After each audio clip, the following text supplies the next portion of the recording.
সকলোকে স্বাগতম জনাইছো আজি এটা অন্য এটা নতুন ভিডিও লৈ মই ইতিমধ্যে তোমালোকে গমে পাইছা যে মই সমষ্টিবাদী অৰ্থবিজ্ঞানৰ অন্য এটা বিষয়বস্তু অন্য এটা চেপ্টাৰটো হৈছে মুদ্ৰা আৰু বেংক ব্যৱস্থা ব্যৱস্থাৰ ভিডিও লৈ আগৰটো ভিডিওত মই আহিছিলো আৰু এইটো ভিডিওত মই মুদ্ৰাৰ এটা বিশেষ গুৰুত্বপূৰ্ণ বিশেষ ইন্টাৰেষ্টিং টপিক বুলি এই কাৰণে কৈছো কিয় যে আমি সাধাৰণতে মুদ্ৰাৰ যদি ভাগবিলাক চাও মুদ্ৰাৰ ভাগবিলাক চোৱাৰ পিছত মুদ্ৰাৰ ভাগ প্ৰতিটো ভাগৰ নতুনত্বৰ প্ৰতিটো ভাগ যেতিয়া নতুনকৈ আহি থাকে প্ৰতিটো মুদ্ৰাৰ প্ৰতিটো ধাপতে মানুহৰ কিছুমান শ্ৰম লাঘৱ হোৱা বুলি কৈছিলো মই ছাত্ৰ-ছাত্ৰীসকলক আগতেও কৈ থাকো যে ছাত্ৰ-ছাত্ৰীসকলক মই বিভিন্ন কাম দিছিলো সেই কামৰ আধৰিয়ে মই সেই কামটোৰ উত্তৰ হিচাপে আজি মই ভিডিওটো বনাব ওলাইছো মোৰ কামটো এনেকৈ দিছিলো যে প্ৰতিটো নতুন মুদ্ৰাৰ সৃষ্টিয়ে পুৰণি মুদ্ৰাৰ অসুবিধাবোৰ দূৰ কৰে আৰু মানুহৰ শ্ৰম লাঘৱ কৰে শ্ৰম কমাই দিয়ে কেনেকৈনো কমাই দিয়ে মই আজি তোমালোকক এই ভিডিওটোৰ জৰিয়তে বুজাব যত্ন কৰিম সো এই ভিডিওটোত মই প্ৰচলন অনুসৰি মুদ্ৰাৰ ভাগ কেইটা লৈছো প্ৰচলন অনুসৰি মুদ্ৰাৰ ভাগ মূলত 4টা যদিও আমি বিভিন্ন কিতাপত বিভিন্ন ৰাইটাৰে বেলেগ লিখি থাকে যে মোৰ হাতত যিখন কিতাপ আছে তাত কিন্তু বেলেগ দেখা পাইছো অন্য কিতাপত বেলেগকে থাকে মই থুলমূলকৈ কৈছো যে প্ৰচলন অনুসৰি মুদ্ৰাৰ আমি 4টা ভাগত ভাগ কৰিব পাৰো প্ৰথম মুদ্ৰাৰ শ্ৰেণী বিভাজনৰ প্ৰচলন অনুসৰি প্ৰথম 4টা ভাগ হৈছে সেই 4টা ভাগ হৈছে প্ৰথমটো হৈছে বিনিময় প্ৰথা সেই বিনিময় প্ৰথাৰ অন্তৰালতে থাকে জন্তুমান মুদ্ৰা আৰু পণ্যমান মুদ্ৰা মানে জন্তুৰ হলনি জন্তু আদান প্ৰদান আৰু বস্তুৰ হলনি পণ্য মানে হৈছে থিংস বস্তু এই বস্তুৰ হলনি বস্তুৰ আদান প্ৰদান তাৰ পিছৰটো ভাগ হৈছে ধাতু মুদ্ৰা মিন্স কইন ধাতু মুদ্ৰা এই ধাতু মুদ্ৰাৰ আগত কিন্তু আৰু এটা মুদ্ৰা আছে বেলেগ কিতাপবিলাকত পাবা তোমালোকে অমুদ্ৰিত মানে যিবিলাকক মুদ্ৰিক মান দিয়া হোৱা নাছিল মানে কোনো ধৰণৰ মানাঙ্কিত কৰা নাছিল তাৰ পিছৰটো মুদ্ৰা হৈছে কাগজৰ মুদ্ৰা দ্যাট ইজ পেপাৰ কাৰেন্সি তাৰ পিছৰটো হৈছে চেক মুদ্ৰা that is cheque currency or bank money বুলি কোৱা হয় আৰু ইয়াক আমানত মুদ্ৰা বুলি কোৱা হয় ক্ৰেডিট মানি বুলি কোৱা হয় মানে বেংকত যিবিলাক জমা হৈ নতুন মুদ্ৰাৰ সৃষ্টি হয় তাক চেক মুদ্ৰা বা আমানত মুদ্ৰা বুলি কোৱা হয় এতিয়া বিনিময় প্ৰথাৰ অসুবিধাবিলাক মই আগৰ ভিডিওটোত কৈছো যে বিনিময় প্ৰথাৰ অসুবিধাবিলাক আৰু এবাৰ কৈ দিছো যে অভাৱৰ সামঞ্জস্যহীনতা অভাৱ মিলা নাছিল তাৰ পিছত কি যে বিনিময় প্ৰথাত দ্ৰব্য সামগ্ৰী হোক বা জন্তুৱে হোক বা পণ্যই হোক সেইবিলাক কঢ়িয়াই নিয়াত কেতবোৰ সমস্যাই দেখা দিছিল তাৰ পিছত গণনা কৰাত সমস্যা দেখা দিছিল মূল্য নিৰ্ধাৰণত সমস্যা দেখা দিছিল সেই গোটেইবিলাক সমস্যা আছিল এই গোটেইবিলাক সমস্যা যেতিয়া মানুহৰ সভ্যতাৰ পৰিৱৰ্তন হৈ গ'ল মানুহৰ সভ্যতা যেতিয়া পৰিৱৰ্তন হৈ গ'ল ধাপে মানুহৰ জ্ঞান বুদ্ধি বৃদ্ধি হ'ল মানে সোসাইটি যেতিয়া ইমপ্ৰুভড হ'ল নলেজেবল হ'ল তেতিয়া কি হ'ল তেতিয়া আমাৰ ধাতু মুদ্ৰাৰ প্ৰচলন হ'ল ধাতু মুদ্ৰাৰ প্ৰচলন বুলি কোৱাৰ লগে লগে বিভিন্ন ধাতুক মুদ্ৰাৰ আকাৰ দিয়া হ'ল প্ৰথমতে ধাতু মুদ্ৰাত আমি ক'ব পাৰো যে সোণক মুদ্ৰা হিচাপে ব্যৱহাৰ কৰা হৈছিল যেতিয়া সোণক মুদ্ৰা হিচাপে ব্যৱহাৰ কৰাত কিছুমান অৰ্থনীতিৰ ক্ষেত্ৰত কেতবোৰ অসুবিধা আহি গৈছিল যে কিছুমান দেশৰ বিভিন্ন বাণিজ্যিক দৃষ্টিভংগীৰ ফালৰ পৰা বা বিভিন্ন বাণিজ্যিক কূটনৈতিক নীতিৰ জৰিয়তে কেতবোৰ দেশৰ যেনে আমাৰ ভাৰতৰ বিভিন্ন সোণ বেলেগ দেশত গুচি গৈছিল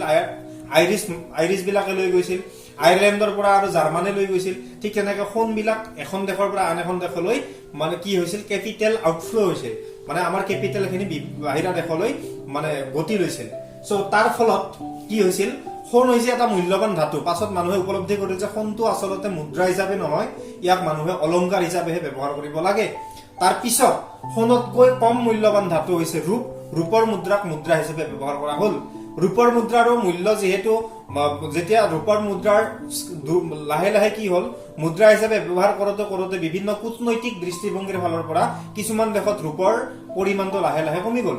ৰূপৰ পৰিমাণ কমি যোৱাৰ ফলত কি হৈছিল ৰূপৰ পৰিমাণ কমি যোৱাৰ ফলত ৰূপকো অলংকাৰ হিচাপে ব্যৱহাৰ কৰি মানুহে সঞ্চয় কৰি ৰখাৰ ব্যৱস্থা কৰিল তাৰ পিছত আহিল তামৰ মুদ্ৰা বৰ্তমান সময়ত আমাৰ তামৰ মুদ্ৰা চলি আছে তামৰ লগত বিভিন্ন ধৰণৰ জিংক কিবা মিক্স থাকে কেমিকেল সো যিয়ে নহওক তামৰ মুদ্ৰা আৰু ইয়াতে অলপতে মোক এটা ডাঙৰ ভাইভা এটাত কৈছিল যে আচলতে মুদ্ৰাৰ ভাগত এটা নতুন মুদ্ৰাও আছে সেইটো হ'ল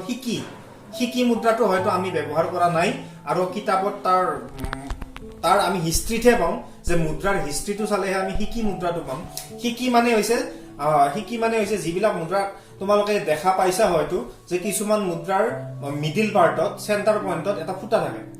মানে তামৰ পইচা এটা তাত মাজত এটা ফুটা থাকে সেই ফুটা থকা সেই মুদ্ৰা কেইটা হৈছে এটা হোল থাকে সেই হোল থকা মুদ্ৰা মানে হোল থকা কাৰেন্সিটো হৈছে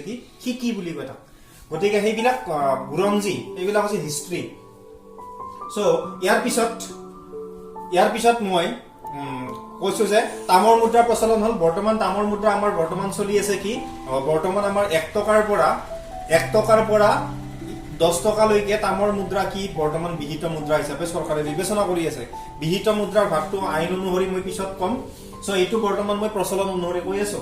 সো ধাতু মুদ্ৰাৰ ক্ষেত্ৰত কেতবোৰ অসুবিধা আহিল যেতিয়া ধাতু মুদ্ৰাৰ প্ৰচলন হৈ আছিল ধাতু মুদ্ৰাৰ প্ৰচলন হৈ থাকোতে কি হৈছিল যে যেতিয়া ধাতু মুদ্ৰা এঠাইৰ পৰা আন ঠাইলৈ কঢ়িয়াই লৈ যোৱা হয় এঠাইৰ পৰা আন ঠাইলৈ কঢ়িয়াই লৈ যোৱাৰ সময়ত কি হয় ধাতুবিলাক মুদ্ৰাবিলাক যদি তাৰ অংশবিলাক সৰু সৰু হয় সাপোজ 5 পইচাৰ মুদ্ৰা যদি তুমি 10 টকা গুণিব লাগে তেনেহলে বহুত সময় যায় মানুহৰ বহুত সময় যায় তাৰ পিছত হেৰুৱাৰ চান্স থাকে সাপোজ গণনা কৰি আছে অকস্মাত পইচাটো ঘুৰি গৈ হেৰুৱাৰো চান্স থাকে তাৰ পিছত কি যে তামৰ মুদ্ৰাৰ মূল্যটো যেহেতু কম ধৰা হয় সেয়েহে ডাঙৰ গণনাৰ ক্ষেত্ৰত তামৰ মুদ্ৰাই এক সমস্যাৰ হিচাপে দেখা দিছিল আনহাতে ধাতু মুদ্ৰাবোৰ কি আছিল ধাতু মুদ্ৰাবোৰ আছিল কি যে অস্থিতিস্থাপক অৰ্থাৎ কি তাৰ যোগান কম আছিল যোগান কমৰ কাৰণটো এইটোৱে যে ধাতু মুদ্ৰাবোৰ প্ৰস্তুত কৰিবলৈ আমাক কি বিশাল পৰিমাণৰ এটা কি ধাতুৰ প্ৰয়োজন কিয়নো ধাতুৰ মুদ্ৰাই যদি প্ৰচলন হৈ থাকিব লাগ আজিও যদি আমাৰ পেপাৰ কাৰেন্সি নাহিলহেঁতেন কাগজৰ মুদ্ৰা নাহিলহেঁতেন যদি ধাতু মুদ্ৰাই প্ৰচলন হৈ থাকিলে তোমালোকে ভাবি লোৱা যে কিমান ধাতু আমাৰ দেশত প্ৰচলিত মুদ্ৰাৰ ক্ষেত্ৰত কিমান ধাতুৰ প্ৰয়োজন হ'ব আৰু ধাতুটো যেহেতু মূল্যবান পদাৰ্থ সো ধাতুৰ মূল্য অৰ্থাৎ কেঁচা সামগ্ৰী হিচাপে যেতিয়া ধাতু মুদ্ৰা প্ৰস্তুত কৰা হয় ধাতু মুদ্ৰা প্ৰস্তুত কৰোঁতে যেতিয়া ধাতুক কেঁচা সামগ্ৰী হিচাপে ব্যৱহাৰ কৰা হয় সেই ধাতু কেঁচা সামগ্ৰী হিচাপে ব্যৱহাৰ কৰাৰ ক্ষেত্ৰত তাৰ মূল্যৰ ক্ষেত্ৰত কেতবোৰ কি আহে মূল্যৰ কথা আহে যেনে ধাতু মুদ্ৰাৰ খৰচটো বেছি তাৰ কাৰণে কি হল এনেকুৱা কেতবোৰ অসুবিধাৰ কাৰণে বা চাহিদাৰ তুলনাত যোগানৰ পৰিমাণ কম হোৱা হেতুকে কি হৈ আহিল ধাতু মুদ্ৰাৰ প্ৰচলনটো লাহে লাহে বন্ধ হৈ আহিল মানুহে চিন্তা ভাৱনা কৰিলে বা ভাৰতীয় ৰিজাৰ্ভ বেংকে সিদ্ধান্ত গ্ৰহণ কৰিলে যে ভাৰতীয় ৰিজাৰ্ভ বেংকে সিদ্ধান্ত গ্ৰহণ কৰি কি কৰিলে পেপাৰ কাৰেন্সি প্ৰস্তুত কৰিলে paper currency that is number 3 কাগজৰ মুদ্ৰাক মুদ্ৰা হিচাপে বিবেচিত কৰা হল তেতিয়া কি হল যে কাগজৰ মুদ্ৰাক এনেকুৱাকে বিহিত মুদ্ৰা হিচাপে গ্ৰহণ কৰা হল যে যেতিয়া আমি 10 টকাৰ 5 পইচা গণনা কৰিব লাগে তোমালোকক অলপ আগতে কৈছো মই 10 টকাৰ 5 পইচা গণনা কৰোতে কিমান দীঘলীয়া এটা প্ৰচেষ্টা সেই 10 টকাৰ 5 পইচা গণনাটো কিমান এটা দীঘলীয়া প্ৰচেষ্টা এই প্ৰচেষ্টাটো নোহোৱা কৰিব পাৰে এখন কাগজে অৰ্থাৎ ভাৰতীয় ৰিজাৰ্ভ বেংকৰ ফালৰ পৰা নিৰ্দিষ্ট আৰ্হিত ভাৰতীয় ৰিজাৰ্ভ বেংকে কেতবোৰ কাগজী মুদ্ৰাৰ প্ৰচলন আৰম্ভ কৰিলে আগৰ দিনত তোমালোকে হয়তো পোৱা নাই আগৰ দিনত 2 টকা 1 টকা সেইবিলাকৰো কাগজৰ মুদ্ৰা প্ৰচলন আছিল বৰ্তমান সময়ত কিন্তু একদম নিম্নমানৰ কাগজৰ মুদ্ৰা হিচাপে 5 টকাৰ পৰা বিবেচনা কৰা হয় 5 টকাৰ পৰা এইফালে একেবাৰে উচ্চমানৰ কাগজৰ মুদ্ৰাটো হৈছে কি 2000 টকীয়া 2000 টকা ৰিসেন্টলি ডিমনিটাইজেশনৰ ফলত নৱেম্বৰ 2016 8 নৱেম্বৰ সিদিনাৰ পৰা নতুনকৈ 2000 টকা প্ৰচলন হৈছে সো কাগজৰ মুদ্ৰা প্ৰচলনৰ ক্ষেত্ৰত সুবিধা দেখা দিলে সুবিধা কেনেকৈ দেখা দিলে যে ধাতু মুদ্ৰা গণনা কৰোতে মানুহৰ কষ্ট হৈছিল ধাতু মুদ্ৰা কঢ়িয়াই নিওতে মানুহৰ কষ্ট হৈছিল সেই কষ্টখিনি কাগজৰ মুদ্ৰাই তাক কি কৰিলে কাগজৰ মুদ্ৰাই কষ্টখিনি কিছু পৰিমাণে লাঘৱ কৰিলে কেনেকৈ লাঘৱ কৰিলে যে কাগজৰ মুদ্ৰা যেতিয়া পকেটতো ভৰাই নিব পৰা হল কিন্তু যদি ধাতু মুদ্ৰা সোলাৰ চাৰ্টৰ পকেটত ভৰাই নিব পৰা অৱস্থা নাছিল তাক কঢ়িয়াই নিওতে হয়তো পলিথিন নাইবা মোনা লগা আছিল কিন্তু কাগজৰ মুদ্ৰা যেতিয়া প্ৰচলন হল সেই পাৰ্চতো নিব পৰা ব্যৱস্থা হল বা নিজৰ চাৰ্টৰ পকেটত বা পেন্টৰ পকেটতো ভৰাই নিব পৰা ধৰণৰ এক ধৰণৰ সঁজুলি হৈ গল অৰ্থাৎ এক ধৰণৰ মুদ্ৰা হৈ গল সো এই মুদ্ৰাটোৰ তাৰ পিছত আৰু কি সুবিধা হল যে কাগজ প্ৰস্তুত হয় কিহৰ পৰা কাগজ প্ৰস্তুত হয় বাঁহৰ পৰা গতিকে বাঁহৰ যেহেতু খৰচটো কম বাঁহ যেহেতু আমাৰ কাৰণে এভেইলেবল বাঁহৰ এভেইলেবিলিটি যেহেতু বেছি গতিকে কাগজৰ মুদ্ৰাৰ ক্ষেত্ৰত উৎপাদনৰ খৰচটো কিছু পৰিমাণে কম হল কাৰ তুলনাত ধাতু মুদ্ৰাৰ তুলনাত কাগজৰ মুদ্ৰাৰ খৰচৰ উৎপাদন খৰচটো কম হল উৎপাদন খৰচ কম হোৱা হেতুকে ইয়াক প্ৰস্তুত কৰাটো সুবিধা হল গতিকে কাগজৰ মুদ্ৰা তাৰ মানে কি হল এঠাইৰ পৰা আন ঠাইলৈ কঢ়িয়াই নিয়াৰ ক্ষেত্ৰত সহজ ইয়াক গণনা কৰিবলৈ সহজ আৰু ইয়াক সহজে প্ৰস্তুত কৰি উলিয়াব পাৰি ইয়াৰ উৎপাদন খৰচটো কম কিন্তু উৎপাদন খৰচ কম হলেও ভাৰতীয় ৰিজাৰ্ভ বেংকে প্ৰয়োজন অনুসৰি কোনো ধৰণৰ চিন্তা চৰ্চা নকৰাকৈ নতুন নতুন মুদ্ৰা প্ৰস্তুত কৰি থাকিলে কি হ'ব আমাৰ দেশত মুদ্ৰাস্ফীতিৰ সৃষ্টি হ'ব কিয়নো যদি আমাৰ হাতত টকাৰ পৰিমাণটো বাঢ়ি যায় উৎপাদন সহজতে হোৱাৰ কাৰণে টকাৰ পৰিমাণটো যদি বাঢ়ি যায় টকাৰ পৰিমাণ বাঢ়ি গ'লে কি হ'ব পাৰে আমাৰ হাতত যেতিয়া পইচা বাঢ়ি যাব পইচা বাঢ়ি গ'লে আমাৰ যি ইচ্ছা থাকে যিকোনো দামতে কিনাৰ কাৰণে আমি কোনো ধৰণৰ কুণ্ঠাবোধ নকৰো দ্যাট মিন্স বস্তুৰ দাম বাঢ়ি যাব আৰু মুদ্ৰাৰ যোগান বৃদ্ধি হোৱাৰ কাৰণে বস্তুৰ দাম বাঢ়ি যাব আৰু মুদ্ৰাৰ মূল্যটো কমি যাব অৰ্থাৎ তোমাৰ হাতত যেতিয়া তোমাৰ যদি 10 যোৰ মানে সাপোজ তোমাৰ 5 যোৰ বা 10 যোৰ ইউনিফৰ্ম আছে 5 যোৰ বা 10 যোৰ ইউনিফৰ্ম থাকিলে তাৰ মূল্যটো যেনেকুৱা হ'ব এযোৰ ইউনিফৰ্ম থকা ষ্টুডেন্টৰ তাৰ ইউনিফৰ্ম যোৰৰ মূল্যটো কিন্তু অধিক হ'ব গতিকে বুজি পাইছা কি জানি মূল্যহীন হৈ যাব যদি আমি যধে মধে মুদ্ৰা ভাৰতীয় ৰিজাৰ্ভ বেংকে প্ৰস্তুত কৰি থাকে সো কাগজৰ মুদ্ৰাৰ সুবিধাখিনি বুজি পালো অসুবিধাখিনিও বুজি পালো তাৰ পিছত আৰু মানুহৰ চিন্তা চৰ্চা বৃদ্ধি হ'ল মানুহে ডাঙৰ ডাঙৰ লেনদেন কৰিব আৰম্ভ কৰিলে বৃহৎ লেনদেন যেনে লাহে লাহে মানুহৰ বিজনেস বিলাক বাঢ়ি গ'ল লেনদেন বাঢ়ি গ'ল মানুহবিলাক লাহে লাহে কি ডেভেলপড হৈ মানে ডেভেলপিং কাউন্ট্ৰিখনৰ মানুহবিলাকে লাহে লাহে নিজৰ হা সম্পত্তিৰ ক্ষেত্ৰত কেতবোৰ বৃহৎ লেনদেন কৰাৰ কাৰণে আগবাঢ়িল বৃহৎ লেনদেন কৰাৰ ক্ষেত্ৰত কিন্তু কাগজী মুদ্ৰা কেতিয়াবা অসুবিধাৰ সৃষ্টি কৰে যেনে মই এটা উদাহৰণ দিছো আমাৰ ওচৰতে মই যেতিয়া সৰু আছিলো তেতিয়া ওচৰতে এখন লটাৰী খেলত গাড়ী পাইছিল গাড়ীখন বিক্ৰী হৈছিল ৩৫,৬০০ টকা সো সেই ৩৫,৬০০ টকাত লটাৰী খেলত বিক্ৰী হোৱা গাড়ীখন পইচা 10 টকীয়াৰ বান্দুল আছিল 10 টকীয়াৰ বান্দুলখিনি গণাৰ কাৰণে দুইজন মানুহে কমেও 2 ঘণ্টা গণিব লগা হৈছিল গতিকে বৃহৎ লেনদেন হেতু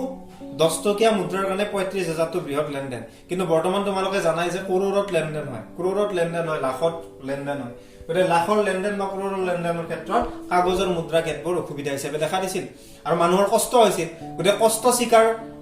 কৰা সেই মানুহবিলাকৰ জ্ঞান বুদ্ধি যেতিয়া বাঢ়ি গ'ল ভাৰতীয় ৰিজাৰ্ভ বেংকে চিন্তা চৰ্চা কৰি নতুন মুদ্ৰাৰ আৰু সৃষ্টি কৰিলে সেই মুদ্ৰাটোৰ নাম হৈছে কি বৰ্তমান সময়ত বহুলভাৱে প্ৰচলিত মুদ্ৰাটো হৈছে বেংকৰ চেক মুদ্ৰা যাক আমানত মুদ্ৰা বুলি কোৱা হয় চেক মুদ্ৰা মানে কি চেক মুদ্ৰা হৈছে কি চেক মুদ্ৰা হয়নে চেক মুদ্ৰা আচলতে নহয় চেক হৈছে কি বিহিত মুদ্ৰা নহয় মানে কি যে সৰ্বসাধাৰণে তাক গ্ৰহণ কৰাত অমান্তি কৰিলে হেতু মানি লব লাগিব সাপোজ আমি কিন্তু ঠেলাত সিমেন্ট কঢ়িয়াই অনা ঠেলা চলোৱা সেই মানুহজনক চেক এখন লিখি দিলে তেখেতে গ্ৰহণ নকৰিবও পাৰে কাৰণ কিয় সেইখন 10 টকীয়াৰ নিচিনা কাম নকৰে গতিকে চেক মুদ্ৰাৰ ক্ষেত্ৰত কেতবোৰ অসুবিধাও আছে কেতবোৰ সুবিধা আছে আচলতে চেক মুদ্ৰাক আমি নিকটৱৰ্তী মুদ্ৰা বুলি কওঁ নিয়াৰ মানি বুলি কওঁ মানি বুলি নকওঁ ইয়াক নিয়াৰ মানি বুলি কওঁ এতিয়া চেক মুদ্ৰাত কি হয় বৃহৎ লেনদেন বৰ্তমান সময়ত সফল হৈছে যেনে তুমি এখন চেক পাতত তোমাৰ নামত যদি ইয়াতে 10 লাখো লিখি দিয়ে 10 লাখ লিখি দিলেও হেতু এটা সহি কৰি দিলে তুমি 10 লাখটো পকেটতে গুচি যায় অৰ্থাৎ তুমি হাতৰ মুঠিতে 10 লাখ টকা লৈ যাব পাৰা কিন্তু এইটো সম্ভৱ হোৱা নাছিল কি হয় ধাতু মুদ্ৰাত হোৱা নাছিল বা কাগজৰ মুদ্ৰাৰ ক্ষেত্ৰত হোৱা নাছিল গতিকে গম পাইছা যে প্ৰতিটো মুদ্ৰাৰ ক্ষেত্ৰত কেতবোৰ নতুন মুদ্ৰাই মানুহৰ কি কৰিছে শ্ৰম লাঘৱ কৰিছে নতুন মুদ্ৰাৰ সৃষ্টিয়ে মানুহৰ কষ্ট কমাই আনিছে মানুহৰ জ্ঞান বুদ্ধি বৃদ্ধিয়ে নতুন মুদ্ৰাৰ সৃষ্টি কৰিছে আৰু মুদ্ৰাৰ আয়তনটো লাহে লাহে কি হৈ আছে কমি আছে কিন্তু লেনদেন বিলাক বৃহৎ হৈ আছে গতিকে তোমালোকে বুজি পাইছা কি জানি সো ইয়াৰ পিছতো আমি কেতবোৰ বৰ্তমান আমাৰ বজাৰত প্ৰচলিত মুদ্ৰা বুলি মই ক'ব বিচৰা নাই মই ক্লাছত সাধাৰণতে কৈ থাকো যে মুদ্ৰা নহয় আচলতে কিন্তু মুদ্ৰাৰ কাম কৰি আছে যেনে যেতিয়া তুমি 18 টকা ৰিচাৰ্জ কৰা সাপোজ 18 रुपीसৰ ৰিচাৰ্জ কৰি 20 रुपीस তুমি দোকানিক দিলা দিয়াৰ পিছত তোমাক কি কৰে 2 টকাৰ চকলেট দি দিয়ে তাৰ মানে কি চকলেটটো কি কাম কৰিল মুদ্ৰাৰ কাম কৰিল কিয়নো বিশ্বাস দোকানীজনে এটাই বিশ্বাস কৰে যে মানুহজনে চকলেট দুটা খাব কিন্তু সেই বিশ্বাস মানে হৈছে কি মুদ্ৰা কিন্তু মই যদি বিশ্বাসটো নলয় মই যদি চকলেটটো নলয় মই যদি খুচুৰা পইচাৰ প্ৰচলন কৰো তেনেহলে অৰ্থনীতিখন কিছু প্ৰকাৰে ভাল হ'ব কিয়নো বৰ্তমান সময়ত দেখা গৈছে যে আমাৰ যেটো ধাতুৰ মুদ্ৰাৰ প্ৰচলন বাৰুকৈয়ে কম হোৱা দেখা গৈছে সো কম হোৱাৰ পৰিপ্ৰেক্ষিতত কেতবোৰ সমস্যা দেখা দিছে আৰু কেতবোৰ ব্যৱসায়িক মুনাফা অৰ্জন কৰা ব্যক্তিয়ে ব্যৱসায়িক মুনাফা অৰ্জন কৰি আছে যত 15 টকাৰ তুমি বস্তু কিনি 5 টকাৰ চকলেটো খাব লগা হৈছে কেতিয়াবা সো এনেকুৱা আৰু কেতবোৰ ব্যৱসায় প্ৰতিষ্ঠান আছে কি কৰে ষ্টিকাৰ বনাই লয় দোকানত ষ্টিকাৰ বনালে তুমি যদি 15 টকাৰ চাহ বা গজা খাইছা তোমাক 5 টকাৰ এটা ষ্টিকাৰ দি দিব ষ্টিকাৰটোত লিখা থাকিব তাৰ দোকানৰ নাম সেই দোকানৰ নামত তাৰ মানে কি যেন হি নিজকে ভাবে যে চেক মুদ্ৰা প্ৰচলন কৰি আছে দোকানৰ নামত এটা সিগনেচাৰ থাকে কিমান টকা লিখা আছে 10 টকা হলে ডাঙৰ হ'ব ষ্টিকাৰটো 5 টকা হলে সৰু হ'ব তাৰ মানে কি এটো হৈছে বিশ্বাস সেই দোকানীজনে বিশ্বাস কৰে বা দোকানীজনে বিশ্বাস কৰে যে এই মানুহজনে মই দিয়া ষ্টিকাৰটো ল'ব আৰু নেক্সট দিনা মোৰ দোকানতে আহি খাব কিন্তু এইবিলাক ব্যৱস্থা একেবাৰে ভাল নহয় কিয়নো সেই ব্যৱসায়িক প্ৰতিষ্ঠানৰ কাৰণেহে ব্যৱসায়িক মুনাফা অৰ্জন হয় কিন্তু নিজৰ ব্যক্তিগত কোনো ধৰণৰ লাভ নাথাকে আসলতে মুদ্ৰা প্ৰচলনৰ ক্ষেত্ৰত মানুহৰ বিশ্বাস থাকে এটা সহিত কৰোৰ টকা যাব পাৰে কিন্তু সেই বিশ্বাসটো থাকিব হলে কি হ'ব সৰ্বসাধাৰণৰ গ্ৰহণযোগ্যতা থাকিব লাগিব কিন্তু এই ষ্টিকাৰ মুদ্ৰাই হওক বা চকলেট মুদ্ৰাই হওক তাৰ সাৰ্বজনীন গ্ৰহণযোগ্যতা নাই গতিকে মই ভাবো প্ৰতিটো মুদ্ৰাৰ ক্ষেত্ৰত সমস্যাবিলাক কেনেকে নতুন মুদ্ৰাই নোহোৱা কৰিম তোমালোকে হয়তো ভালকে বুজি পাইছা আৰু বেছিকে পঢ়িবা বাহিৰা কিতাপো পঢ়িবা মুদ্ৰাৰ সংক্ৰান্তীয় বিভিন্ন কিতাপ পঢ়িবা আলোচনীতো পাই কেতিয়াবা তোমালোকে লিখিব যত্ন কৰিবা যে প্ৰতিটো নতুন মুদ্ৰাৰ সৃষ্টিয়ে পুৰণি মুদ্ৰাৰ অসুবিধাবোৰ দূৰ কৰিছে আৰু নতুন মুদ্ৰাৰ সৃষ্টিয়ে মানুহৰ শ্ৰম লাঘৱ কৰিছে তোমাৰ নিজৰ ভাষাত বহলাই লিখা তোমালোকে লিখিব যত্ন কৰিবা গতিকে এইখিনিতে আজিৰ এই ভিডিঅটো সমাপ্ত হোৱা বুলি ঘোষণা কৰিছো ধন্যবাদ